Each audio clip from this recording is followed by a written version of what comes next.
চার দিন ধরে বৃষ্টি হলো, তো 4 দিন 5 দিন বৃষ্টির ফলে আপনারা তো চাষবাস করেছিলেন। এটা কোন ধান চাষবাস করেছিলেন? অগ্নিধান। তো আপনারা মানে বীজটা ফেলতে টাকা খরচা করেছিলেন? 2বার বীজ করেছি, 3বার বীজ করেছি। বীজ একবার 500-800 টাকা করে খরচা হয়েছে, হালে খরচা হয়েছে। 4-5টা চাষ দিয়ে যে ধানটা ভালো হবে, দল থেকে টাকা নিয়ে ধান লাগিয়েছি। দল থেকে টাকা নিয়ে ধান লাগিয়েছি। তোমার ইসে দল থেকে টাকা নিয়েছিলেন? তো এবার আপনাদের ধানগুলো নষ্ট হয়ে গেল, ধান নষ্ট কি করে শোধ করবেন?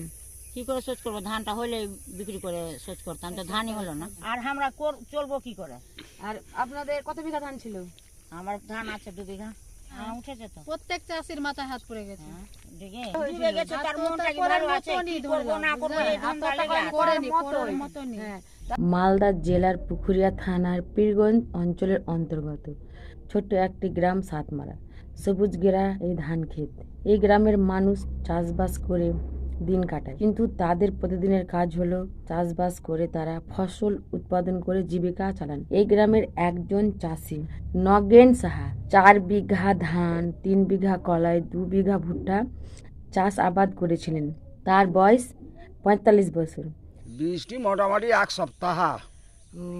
তো আপনার কি কি মানে ই ছিল, ফসল ছিল আপনার? 1 বিঘা কলাই ছিল আর 1 বিঘা ধান ছিল। তো আপনার কলাইয়ের কি ক্ষতি হয়েছে?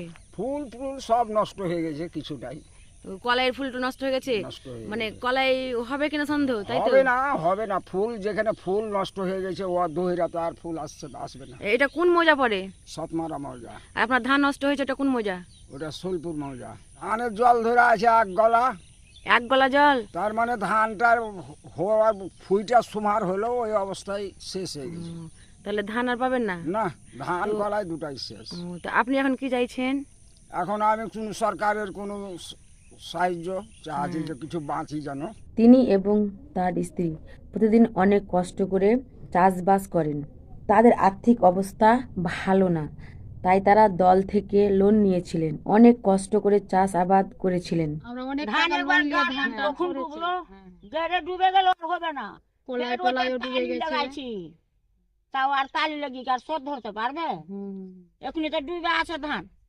ধান পাওয়া যাবে না আর মনে হয়। ধান আর পাওয়া যাবে না, ধান আমার ডুবে আছে। ধান, ভুট্টা, কলাই বীজ রোপণ করা থেকে শুরু করে লেবার, সার, বীজ, তেল এবং লেবার দিয়ে কাজ করেছিলেন। জমির চাষ করে ফসল উৎপাদন করবে বলে মনে করেছিলেন, কিন্তু ধান কাটার সময় আসতে হঠাৎ 3 দিন থেকে 7 দিন টানা বৃষ্টির কারণে চাষিদের সব ধান জমিতে 1 হাঁটু জলের কারণে ধান গাছের ভুট্টা কলাই বেহাল অবস্থা।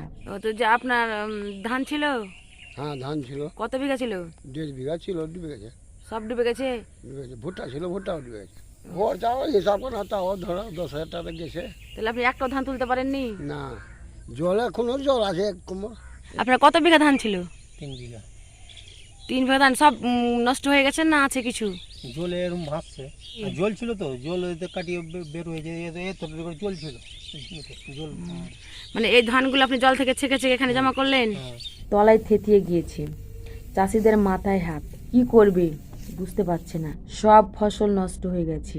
চাষিরা প্রায় মৃত্যুর মতো অবস্থা, কারণ তারা দল থেকে লোন নিয়েছিলেন। হাল দিয়ে চাষ করছে, ট্রাক্টর দিয়ে চাষ করছে, চাষ করে তো চাষে তো টাকা লেগেছে। 5টা 6টা চাষ দিয়ে হাল ধান গেড়েছে। তার মানে এটা কোন ধান? অগ্নি ধান। ধানের জল, বিনা জলে ধান হবে? কত টাকা ঘন্টা নিয়েছিলেন? 100 টাকা ঘন্টা আছে। ধান তো পেকে গেছে, তখন ডুবেতে গেছে। তো মানে ধানটা পাকার অবস্থায় এরকম বৃষ্টিতে আপনাদের নষ্ট হয়ে গেল। নষ্ট হয়ে গেছে। তো আপনারা এখন কি ভাবছেন যে কিভাবে ঋণটা শোধ করবেন? তো ওই তো কিভাবে আমরা সরকারের সাহায্য চাই। মানে সরকার সাহায্য করলে আপনাদের সুবিধা হবে? হ্যাঁ, সুবিধা হবে। সাহায্য করলে তো সুবিধা। শান্তি পাবো। সময় এত বৃষ্টি চাষিরা কোনোদিন কল্পনাতে ভাবতেও পারেননি। কি করবে তারা, কিভাবে লোন শোধ করবে তারা বুঝতে পারছে না।